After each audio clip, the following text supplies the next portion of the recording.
Episode 4, part 3 or 4 or 9. Something like that.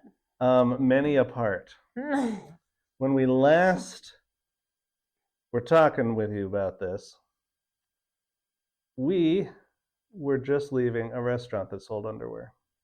That's right. Yep. And all fat and sassy, we got back on our motorcycles and rode to a museum. And the road there, I remember riding to the museum for two reasons. This is when we really started seeing the mopeds, and also those fields. There were these fields of yellow flowers. Oh, and I thought it was chamomile because it smelled like chamomile. But it's something else. It's something else, though. But it smelled amazing. And one of the reasons that we ride motorcycles, all of us, is the rare occasion of that good smell. A lot of times it's not the great smell. No. But damn, when you're riding through a forest and you can smell the pine trees or whatever, it's there's something about that. Ocean air when you're riding along the coast. Yeah, there's just something about that. And those fields they smelled amazing. Other than that, those are the two things I remember on the way there. Well, and we got on some dirt roads. Yeah, no, we took another dirt road, and this one was fun because it was kind of a hill climb. And our tires were spinning a little bit. Yeah, and it was a lot of, turns, and then it was red dirt. Yeah. That's what I remember. It was.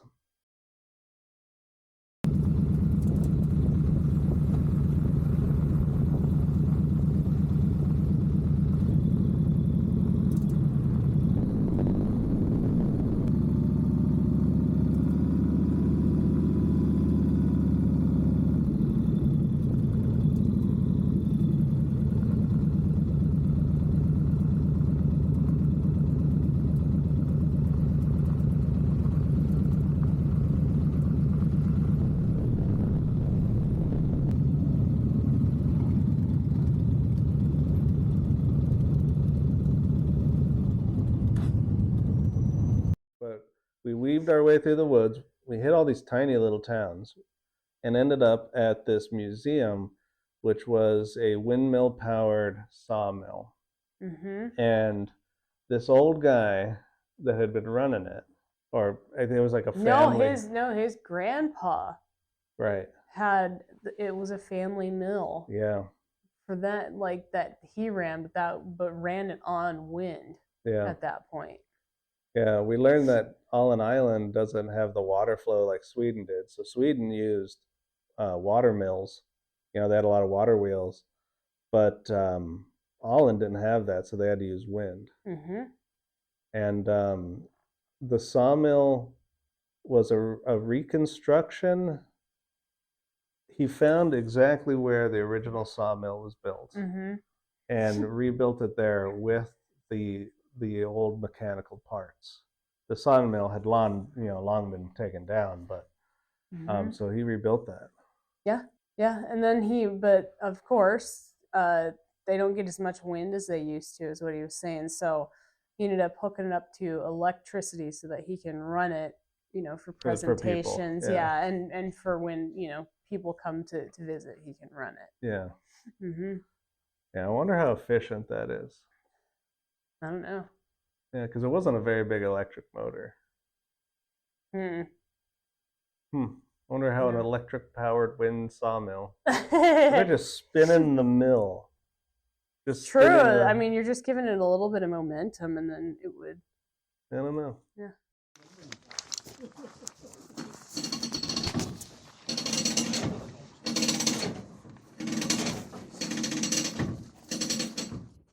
So many OSHA fines here. I don't know if I can watch this.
Ja,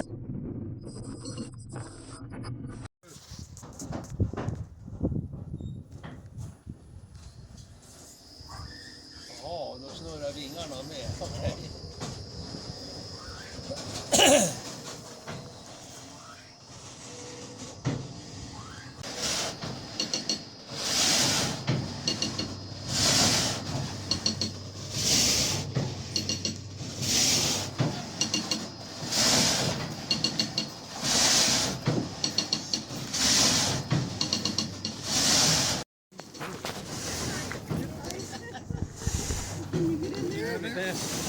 Let somebody else get in. I got good 10 seconds of contact material. There you go.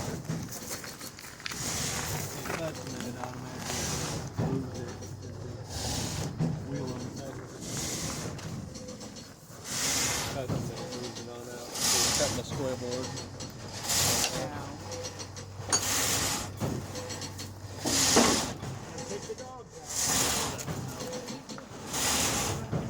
Smells good. Does smell good.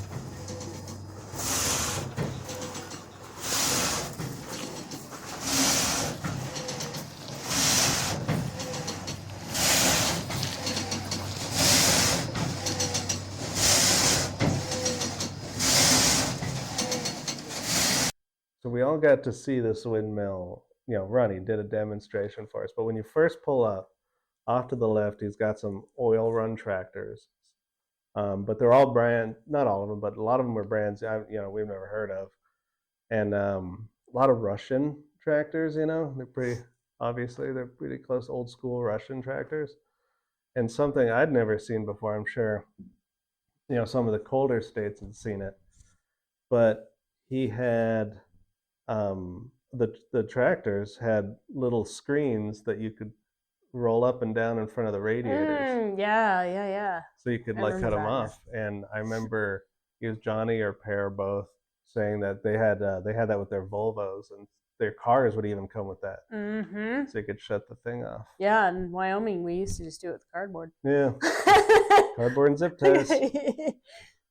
But yeah, so when you first pull up, you get these tractors, you get this windmill, and this old guy is the guy, great grandson or whatever.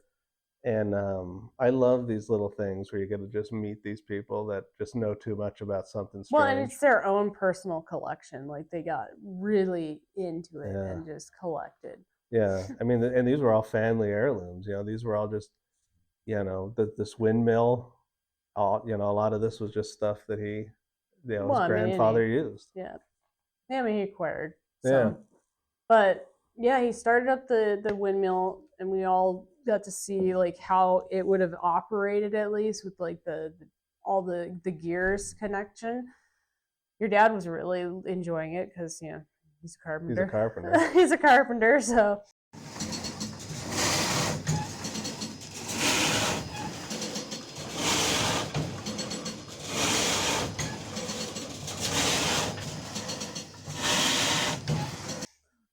And then the other thing that they had too there that I thought was cute is they also set up like a little snack area. Yeah. They had like, free coffee. I mean, obviously a creme brulee I was going to get. Yeah. Because I'm going to pass those up. But yeah, but the thing that brought us there too, that Johnny kept talking about, was we're going to see Åland's first bus. Yeah. So he had found, I don't know who found it, but had found the first school bus to get to Åland Island. I think it was like from 1911. I think it was just a city bus. I don't think it was a school bus. I thought it was a school bus, but yeah, I guess it could have been just the first bus. Yeah. Yep. But he had that, and I think he started it. Yeah. Yeah, he started it. So he completely restored it, and he uses it for parades, and like anything else you would use this for. Mm-hmm. And but he restored the whole thing.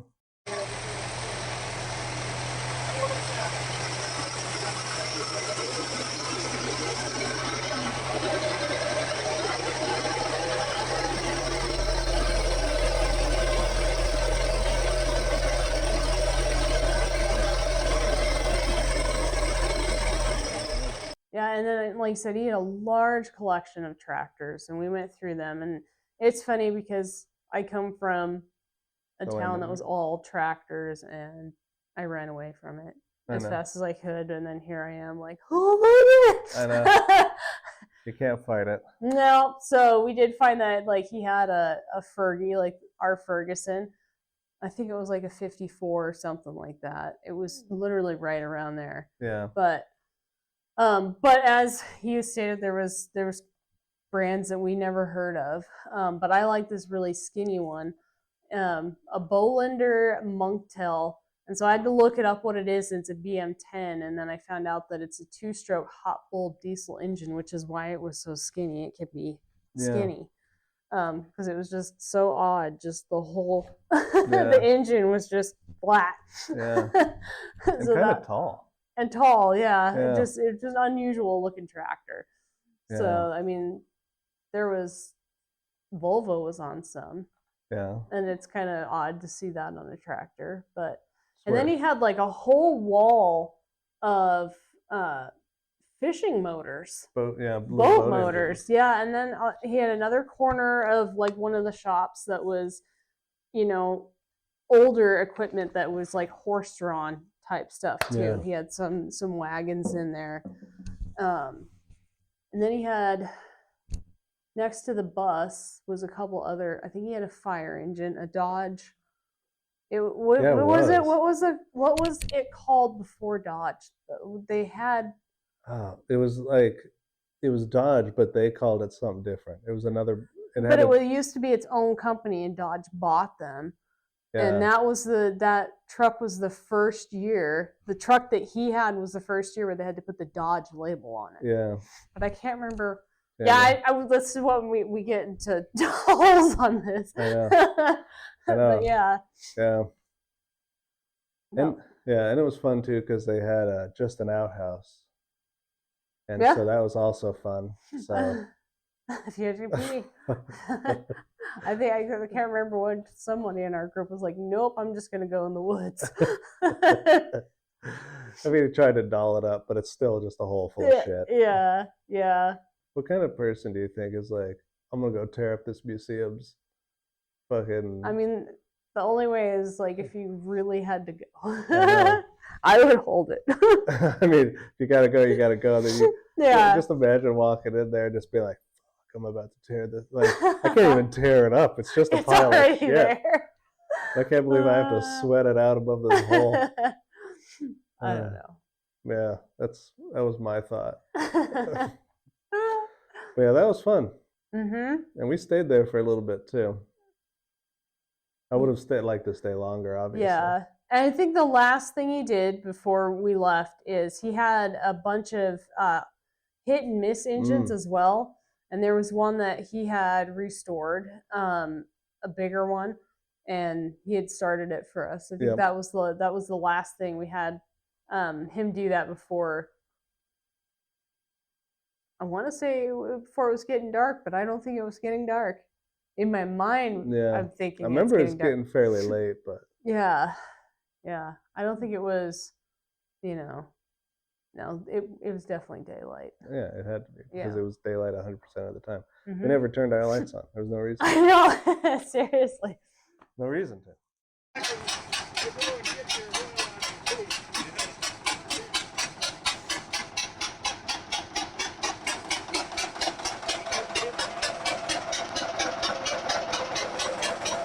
Now we're going.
we headed back to the hotel. Everybody Yeah. was tired and definitely hungry at this point again. Yeah, because it's been an hour. So everyone else like had this plan to go eat at the F.P. von Nooring, which is a restaurant that used to be a passenger ship. Yeah. But we decided to just hang around the hotel. We ordered Listen, guys, burgers and we ordered burgers from this place down the street, and had fried cheese. yeah, that's right. The cheese that Becca grilling cheese, but that's your side, yeah. And I'm telling you guys, like, I need a hotel, and I know everybody wanted to go to the restaurant, but I was like, this is my last night in this hotel. I'm using I'm gonna be here because then I got to go back to that stupid hostel. But yeah, so I was like, no, I'm not going to that nightmare restaurant. No, I'll be right here. No, so we found like burgers down the street, and did we go pick them up or did we have? No, we had them delivered. Yeah, because I knew I found a delivery app to get them to. Yeah, that's right. Yeah, we got them delivered. We sat there and talked with Stefan. Yep, because Stefan didn't want to be part of the whole shenanigans either. He was like, I'm ready for bed. Like, so we talked to Stefan for over an hour though. It was a while. But we worked on some video editing, but mostly we caught up on sleep. Yeah. We went to bed like shortly after. Yeah, and I was getting some really good sleep too. And then my phone rings. 1 a.m. It's 1 a.m, and I get a call from my clock layer, and he's like, "Oh, hey, I tried to call your dad and I couldn't get a hold of him, but we left him at the restaurant, and as we were driving away, he's like, I look back and I see your dad running after him, waving, and he's like, oh no." And he's like, they didn't have any room, and the guy wouldn't stop in the taxi. So he's like, I don't know what to do. And I was like, fuck, I'll figure it out. And I'm trying to call dad, and he's not answering.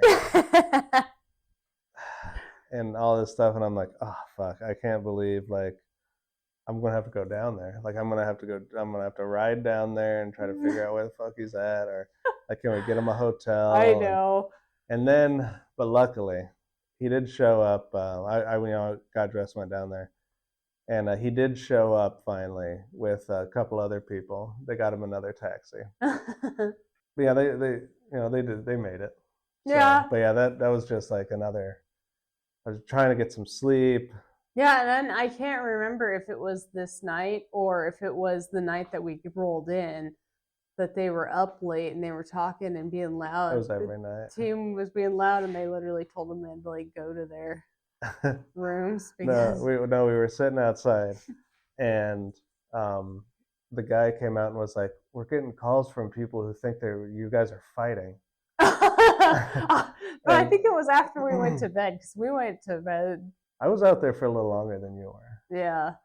And I went in a little shortly after that, but yeah, they all hung out and did that thing, and then they finally, like, the guy who ran the place was finally like, just go in this room here.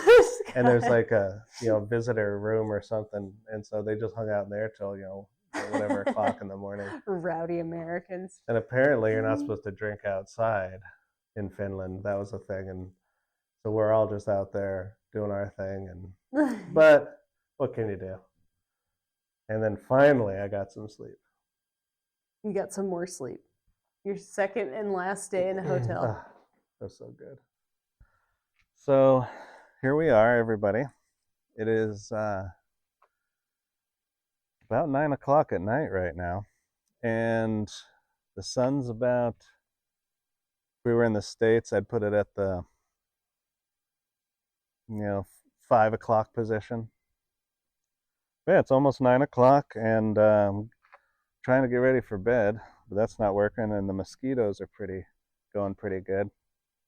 And all they had was this like natural mosquito spray, and it works okay. I wouldn't import it to the States, is all I'm saying. Give me that DEET.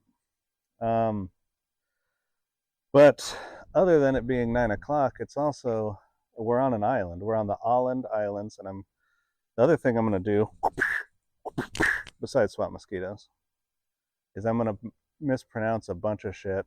And listen, I got a lot to do and I can't look up everything. So this is the way it is. And Åland Islands is where we're at. And it's kind of cool. It's like a kind of a cluster of islands. And it's real old. You know, you can look up the history. I'm not a history.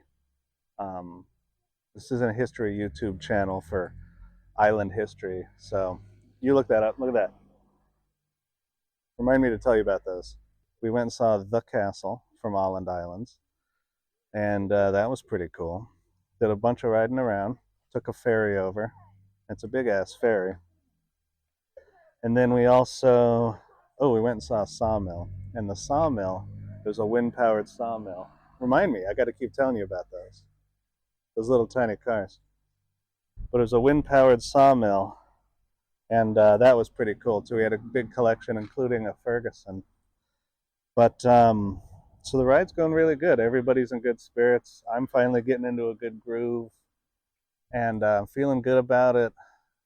When we first started, I was a little, I don't know, maybe it was jet lag, maybe it was whatever, but I don't know, wasn't in the mood, and I was really trying. And but as soon as we came over to the island, everything just kind of clicked, and I'm in a good mood.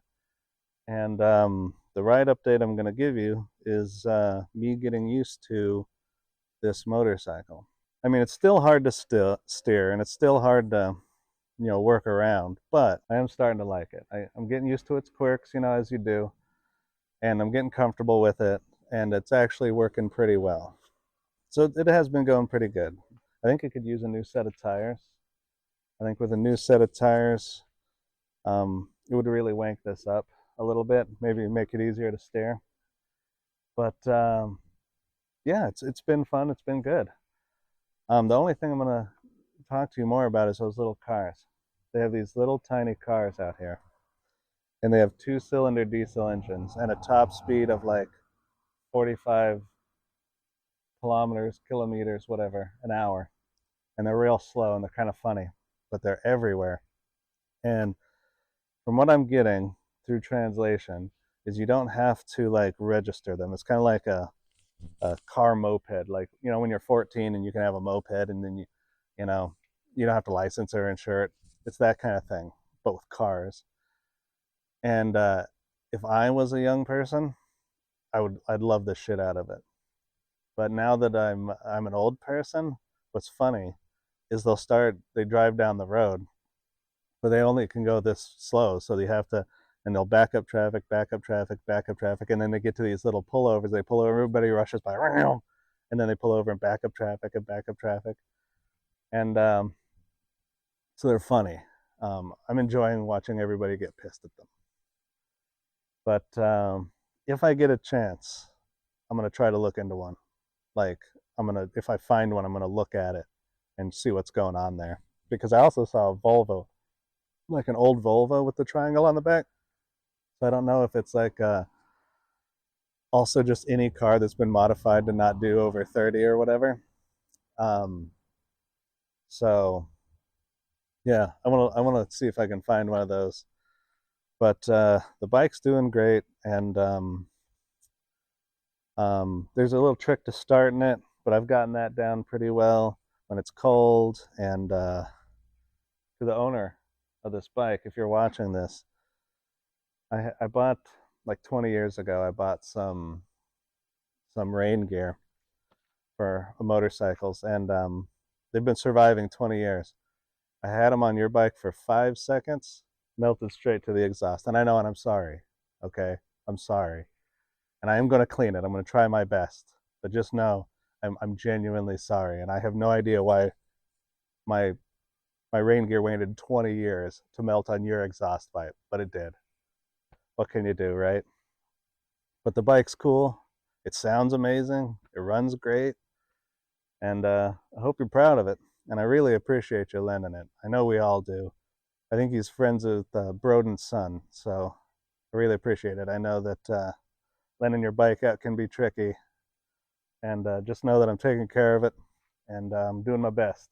I think that's about it for now, guys. I'm going to get a couple more updates, and I'm sure you're watching the riding around I'm doing, and everybody's having a great time on this trip. A lot of people showed up, and yeah, I guess I'm gonna go to bedish. I don't know. This is the nicest weather we've had all day, so I'm kind of enjoying it. So when the sun goes down at about 11, I'll probably go to sleep. So, all right, y'all, peace out.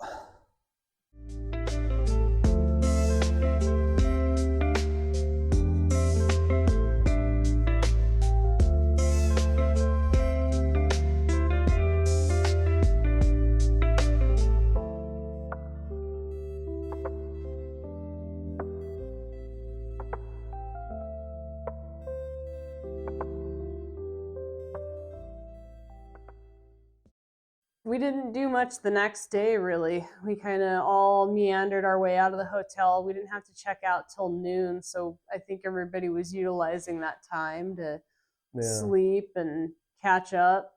So we headed to Eckero again to jump on the ferry, but on our way we stopped at a fishing village in Eckero, and it had a bunch of old like fishermen's cabins because it used to be like a.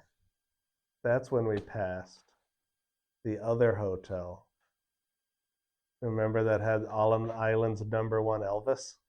Oh, yep, that's right. I actually have a video of like, because we were only two bikes behind Johnny, and Johnny pointed it out. So it was like, and it was I don't know, it was just some hotel resort situation that boasted that they had the #1 Elvis in Sweden or in all of Åland or something fairly local, to where he was probably the only Elvis. So you could just say he was the best. And I was kind of disappointed we didn't stay there. So I get like the other one was nice and whatever, and the Elvis would have been a nightmare. But I kind of wanted to see the Elvis. But yeah, then we went to the little fishing village. Yeah, and we took a group picture of the group, and then we got back to the ferry and watched it roll in. And then this time we actually did use the duty-free shop. Yeah. Everybody else did, alcohol, but there's many a duty in there. It was not duty-free. I'm not sure that's true. But and then we bought a mystery bottle. Yeah, there was a like thing of these yellow bottles, and I remember like Locklear and I were trying to like read it and figure out what the hell it was, and we have no idea. Like I got like sugar out of my translate and everything, so we were just like, we were like, we'll figure it out.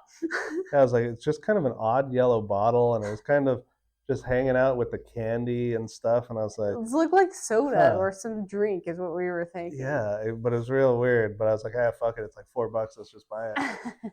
And we get back to the hotel, and I'm like, well, I gotta figure out what it is. So I had to ask Per, because the translate wasn't working on this, and Per was like, that's mustard. Yeah, so we got Åland Island mustard. We got some sort of Åland Island. I'm glad I didn't just start chugging it. I know.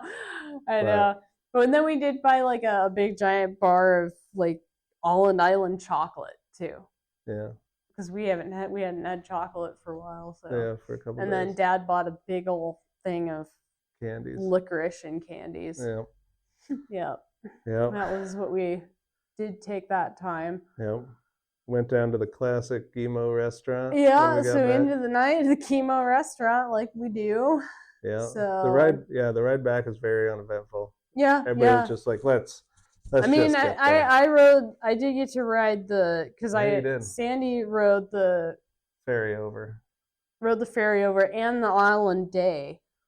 So then I rode it back, but I remember it rained pretty hardcore on us on the way back. My shoes were soaked. This was the real rain. This was it dumped. These exact shoes.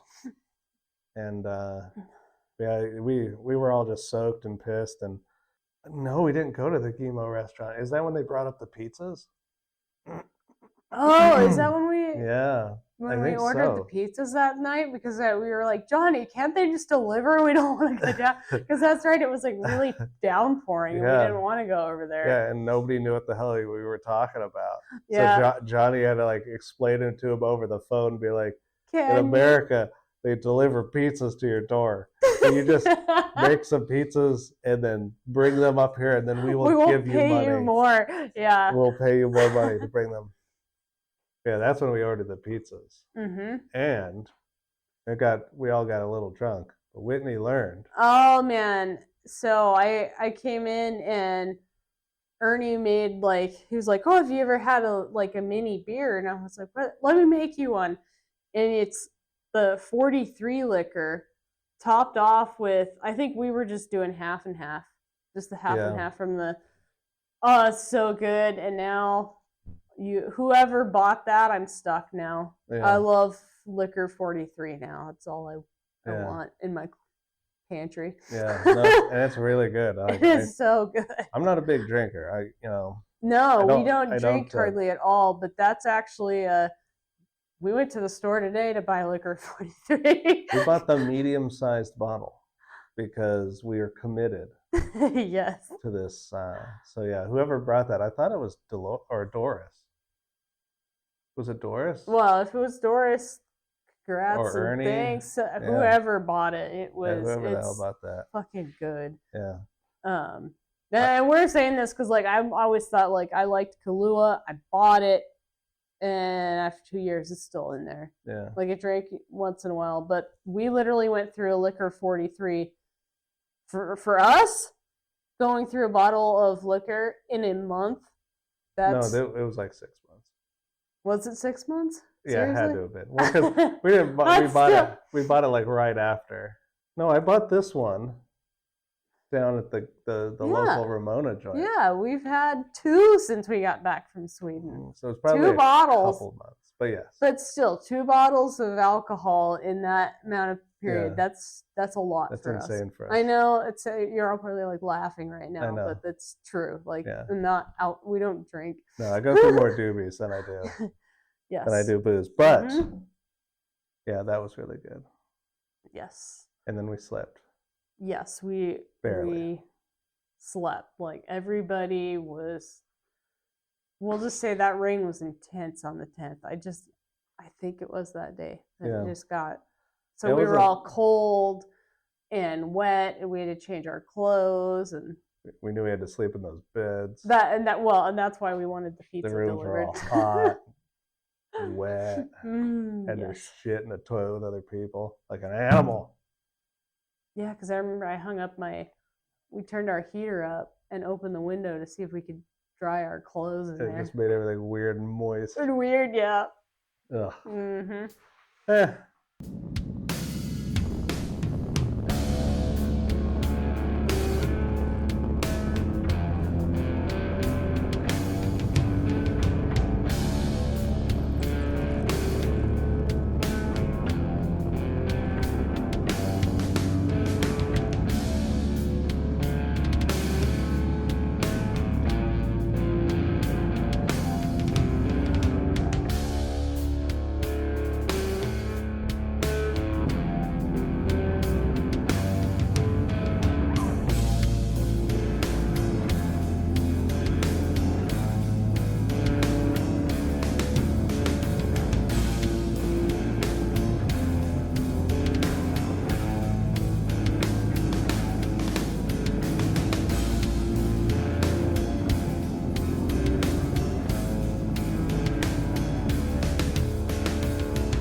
Oh, damn.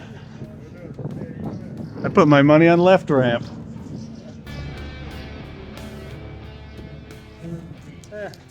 Yeah, so that was the end of the tour through the Åland Islands and back in Gimo. Yep. And I really do like Gimo. Mm-hmm. And if for some reason enough people ever care about this to where we get a sponsor or whatever, I want Gimo or Liquor 43. Maybe that's what we'll do. Yeah. Yeah. On our first sponsors. Maybe when we start getting views, we'll be like, go over to Spain and be like, hey, Fort Liquor 43, I swear to God, I'll hang up a sign or whatever. So or good. Gimo. I want Gimo to support us. That'd be funny. Yeah. Just $100 a year. That's enough Yeah. for me to support Gimo. I like Gimo. But yeah, that was the island was my favorite part. Definitely. I really liked the island. I liked the vibe it had. You know, it was island life still, but it wasn't like, I don't know. I've just always thought of islands as warm and sunny and palm trees and shit. So it was kind of fun to see, you know, that kind of still that vibe of just kind of like laid back, easy going. Yeah, still lingers up north. So yeah, something to do with an island. But yeah, so we'll see you back next week. And we've got more Sweden to tour and some more castles and some more stuff. Yes, lots of stuff. And a really old ship. Because we're not even halfway through the week. Damn! I know, we did so much on that trip. But, alright. Peace out, y'all. Peace.